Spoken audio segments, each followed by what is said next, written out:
Hello, আসসালামু আলাইকুম। আমি ফেরদৌস তিথি। আশা করি আপনারা সবাই ভালো আছেন। আজকে কিন্তু ওই যে ভিডিওটাতে বলছিলাম যে আমরা কম্পাউন্ড সেন্টেন্স নিয়ে এর পরের ভিডিওতে আলোচনা করব। আজকে হচ্ছে সেই ভিডিওটা। কম্পাউন্ড সেন্টেন্স হচ্ছে এমন একটা যৌগিক বাক্য যেখানে ২ বা ততোধিক আপনার ইন্ডিপেন্ডেন্ট ক্লজ যুক্ত থাকবে, ইন্ডিপেন্ডেন্ট সেন্টেন্স যুক্ত থাকবে। যেই সেন্টেন্স গুলা নিজেই স্বয়ংসম্পূর্ণ আলাদা সেন্টেন্স হতে পারে সেগুলা যুক্ত থাকবে।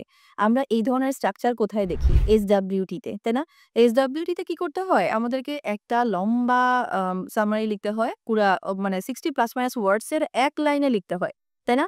তো ওইটা আমরা কি করি? আমরা হচ্ছে এন্ড দিয়ে যোগ করি অথবা সেমিকোলন দিয়ে যোগ করি। মানে এটা কম্পাউন্ড সেন্টেন্স এ আমাদেরকে লেখার চেষ্টা করতে হবে। তো সেক্ষেত্রে কম্পাউন্ড সেন্টেন্স এর স্ট্রাকচারটা কেমন হয়? কম্পাউন্ড সেন্টেন্সটা হচ্ছে ২ বা ততোধিক ইন্ডিপেন্ডেন্ট সেন্টেন্স হচ্ছে আপনার কোঅর্ডিনেশন কনজাংশন দিয়ে যুক্ত হইতে পারে অথবা সেমিকোলন দিয়ে যুক্ত হইতে পারে।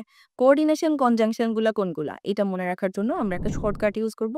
FANBOYS fan boys. Fan boys কি হতে পারে? ফ্যান বয়েজ হচ্ছে ফর, অ্যান্ড, নর, fan. F for, A for and, NOR নর, N for নর, হ্যাঁ? ফ্যান।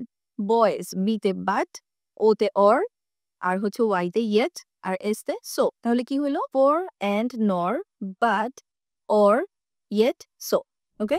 তো এইগুলা দিয়ে যখন আমার ২ টা সেন্টেন্স হচ্ছে ইন্ডিপেন্ডেন্ট সেন্টেন্স আমি যোগ করব, তখন ওটারে কম্পাউন্ড সেন্টেন্স বলব। অথবা এই যে কোঅর্ডিনেশন কনজাংশন এগুলা ছাড়াও কিন্তু শুধুমাত্র সেমিকোলন দিয়েও কিন্তু এটা যোগ করা যায়। তাহলে স্ট্রাকচার গুলা কেমন হয়? ইন্ডিপেন্ডেন্ট ক্লজ বা সেন্টেন্স প্লাস কোঅর্ডিনেশন কনজাংশন অথবা সেমিকোলন প্লাস আবার আরেকটা ইন্ডিপেন্ডেন্ট ক্লজ বা সেন্টেন্স। ওকে? আমরা যদি এখানে একটা এক্সাম্পল দেখি তাইলে আমরা কি দেখব? I like tea and she likes coffee. He studies hard and he gets good score. আবার এখানে যদি আমি কোন ধরনের কোঅর্ডিনেশন কনজাংশন ছাড়া শুধু সেমিকোলন দিয়ে ইউজ করতে চাই তাহলে কেমনে ইউজ করব? I was hungry, I ate a sandwich. But দিয়ে যোগ করলে কেমন হবে? I wanted to go but it was raining. She was rich but she was not happy. তো এইভাবেই আমরা হচ্ছে কোঅর্ডিনেশন কনজাংশন দিয়েও এড করতে পারি অথবা একটা সেমিকোলন দিয়ে এড করতে পারি। ঠিক আমার এই জিনিসটা কাজে লাগবে হচ্ছে SWT তে।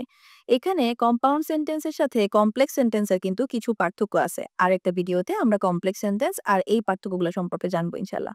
ওকে, আল্লাহ হাফেজ। আসসালামু আলাইকুম।